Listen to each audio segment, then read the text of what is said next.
comme ni ngeen ko xamee tey Pape Malick Ndour woowoon nañ ko ci kanamu juge d'instruction mu feggoo woon ak ay avocat am jàkkaarloo ak procureur de la république Pape Malick ñu laaj ko ma bëgg wax sénégalais yi ne leen la Ousmane Sonko waxoon ci esplanade stade Léopold Sédar Senghor ne rapport IGF boobu mu doon wax ci la ñuy topp Pape Malick Ndour waxul dëgg tey audition bi firnde na ko ne bi Pape Malick Ndour demee jàkkaarloo juge d'instruction jàkkaarloo ki nga xam ne mooy procureur amul benn rapport buñ teg Pape Malick Ndour ci kanamam mu jëm ci rapport li nga xamante ni mooy corps de contrôle bu Sénégal encore mooy l'IGF c'est un rapport wala si base rapport d'expertise privé ci lañ entendre tey Pape Malick Ndour déglu ko ñu jël ci ñaari laaj yoo xamante ni laaj nañ ko mu indi tontu yu leer comme midi bi jiitu mooy laaj nañ ko ci lu tax nga fay lu tolloog ñeent fukki millions déglu leen baax ñeent fukki millions ci ay retenue de garantie yoo xam da nga ko fay leeral na ci dinaa ci ñëw ñu ñëw ci beneen laaj ko ne ko lan moo tax nga fay facture pro forma à hauteur de 2,7 milliards de francs CFA ci loo xamante ni lu ñu livré wul la donc ci ay facture pro forma ak nga fay ko ci liggéey boo xamante ni liggéey bu yeggul la buñ defagul loolu laaj nañ ko Pape Malick Ndour tontu na ci indi na ci ay laaj donc laajim ci laajiñ ko laaj xam ngeen ne wax naa leen leer na dañ nee nañ ko lan moo tax nga fay li nga xam ni moom mooy ay retenue de garantie dafay am ci contrat yi nga xamante ni retenue de garantie ñi may dégg nañ ko xam biñ ko laajee mu ne tontu leen ne leen da ngeen a juum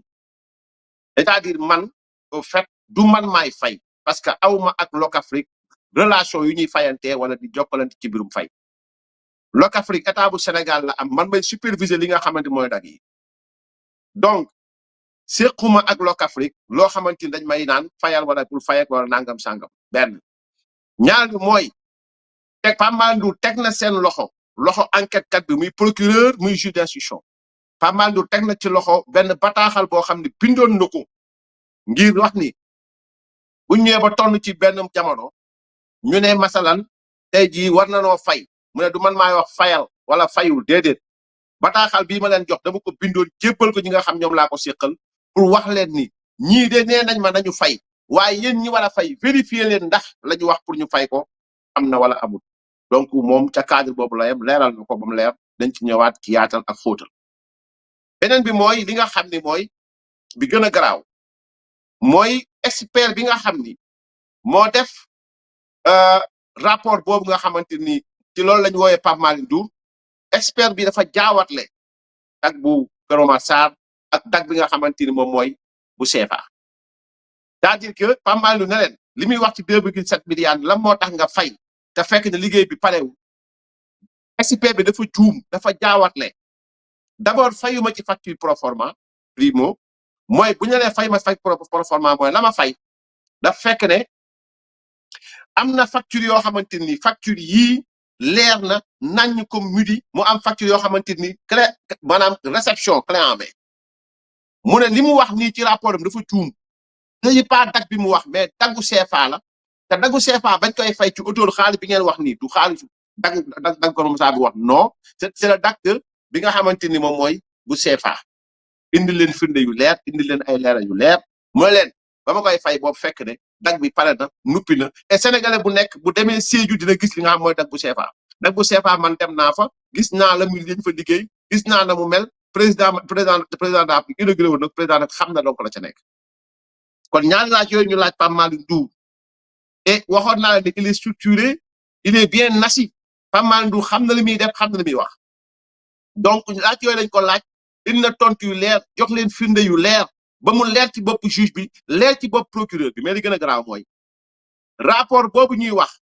du rapport boo xam ne rapport corps de contrôle la mais rapport la boo xamante ne ay experts ñoo ko def rapport privé la pour mu clair kon la waaja doon wax fee 8 novembre su ma juumul di wax naan rapport boo doon wax biñ ma ko doon nëbb moo dugal waaji waxul dëgg rapport privé la cabinet privé la comme ni ngeen déggee cabinet Mazars cabinet privé la et dans ce rapport il y a jamais eu de contradictoire ña def rapport bi mësuñu woo Pape Malick Ndour mësuñu koo laaj ci dara te rapport tàmm nañ ci saytu nañ ci li nga xamante ni moom mooy nga laaj ki ngay laaj laata ngay def naan def nga wala defoo nga laaj ko mais c'est sur la base de ce rapport privé là qu'il y a eu réquisitoire supplétif bi nga xam ni moom la procureur def ba ñu mën a dugal Pape Malick Ndour nii donc loolu mooy li nga xam ni bëggoon naa ko leeral ci mbir mi ci ay questions yu claires dinaa ci xóotal tontu par tontu wax par wax document par document yi nga xam ni ça a été mis à la disposition du juge d'instruction aujourd'hui lors de l'audition de Pape Malick Ndour.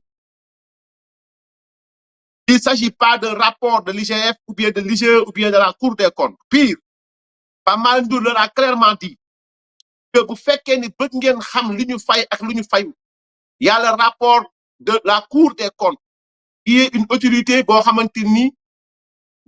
def na rapport xool na facture yi jamais au plus grand jamais dans le rapport de la Cour des comptes bi nga xam ni moo concerné Pape Malick Ndour rapport boobu mësta am lu mu mën teg baaraamu tuuma joxoñ joxor bi ki nga xam ne mooy Pape Malick Ndour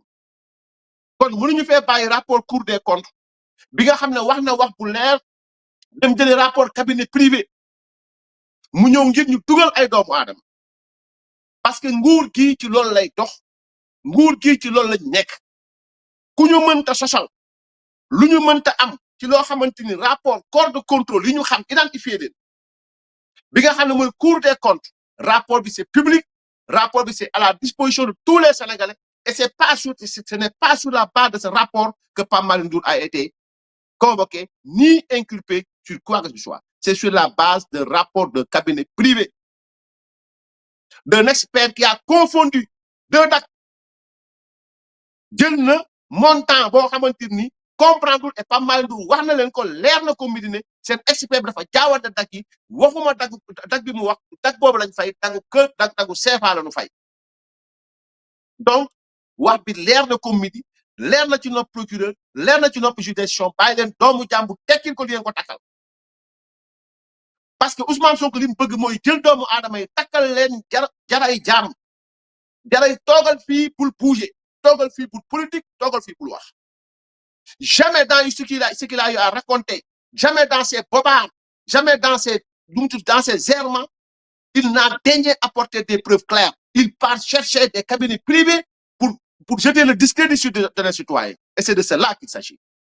et nous dénonçons cela en tant que militant de l'Alliance pour la République en tant que camarade de Pape Malick Ndour mais en tant que membre du secrétaire exécutif national de l'Alliance pour la République ginnaaw bi ñu xamee ne seen rapport scientifique yooyu tekkiwu tous ñi ci dugal yëpp génn nañu li ñuy wut mooy expert entre guillemets expert en quoi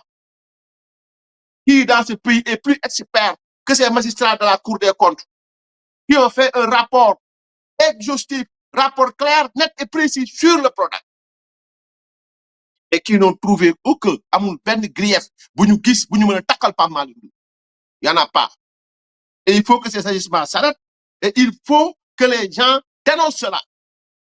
yan cabinet la sur la base de quoi et fan la ñu teg di jël rapport di ko teg ci doomu aadama sans pour autant qu'il y ait en amont le contradictoire sans pour autant nga woo nit ki laaj ko ne ñi ngi def nangam loo ci xalaat ana say facture ana say nangam ana say nangam ana say nangam mais nga jël nit rek ne inculpé nañ ko nangam àdduna bi mam bi topp ko finalement pour ne rien produire que des fadaises donc loolu il va falloir que Sénégalais yi taxaw ci loolu il va falloir que les gens le dénoncent au niveau et à tous les niveaux pour que Sénégalais yi mën a xam ni lii nii di am ci réew mi nii nekkul lu baax lii nii di am ci réew mi nii nekkul loo xamante ni lu nit war a mën a nangu la donc ce sont les deux principales questions yu ñu laaj Pape Malick Ndour et les réponses pertinentes yoo xam ni Pape Malick Ndour indi na ko leeral na ko devant le juge d'instruction bi nga xamante moom moo yor l'enquête bi on ose croire et on attend de la justice sénégalaise que nit ki boo demee ba koy téye na nga ko téye ci lu leer wax ji bëri na tuuma yi bëri na mais yoonu Sénégal chaque jour procureur de la République wala procureur général chaque jour ñu dem cour suprême ci bàyyi leen nit ki chaque jour cour suprême ne leen bàyyi leen ñi ngeen jàpp tëj leen te amu leen lu ngeen teg seen kaw bu mujj bi nii moom mooy ki nga xam ne mooy Amadou Bamba Amar nekkoon chauffeur Moustapha Diop fi mu mujjee cour suprême mooy dañ ne procureur général ne ko li nga fi indi nii doyuñu li juge bee wax ne mooy dëgg bàyyi leen jàmbur mi ñibbi parce que amu leen lu ngeen teg ci kawam amu leen benn preuve wala firnde bu ngeen fi indi li yëpp di ko indi mooy y' a pas eu de contradictoire li yëpp di ko indi mooy vouloir satisfaire les égos surdimensionnés d'un homme boo xamante ni qui n'a aucun scrupule d'un homme boo xamante ni il peut étayer tous ces mensonges à partir de maintenant ay waxu rapport yoo xamante ni kenn xamul fu mu ko jëlee fu mu jëm et il faut que cela cesse. Tu veux accuser les gens, tu veux emprisonner les gens, mais trouve des preuves. Il ne faut pas en fabriquer. Et trop, c'est trop. Donc, lii mooy li nga xam ni bëggoon nañ ko wax ci mbir mi bëggoon nañ ko leeral ci mbir mi donc incha allahu taala daañu ci gën a xóotal daañu ci gën a yaatal dañ leen doon mosal rek li nga xamante ni moom mooy nu mu tudd sax manque bi nga xamante ni toj na bu yàgg toj na bu yàgg.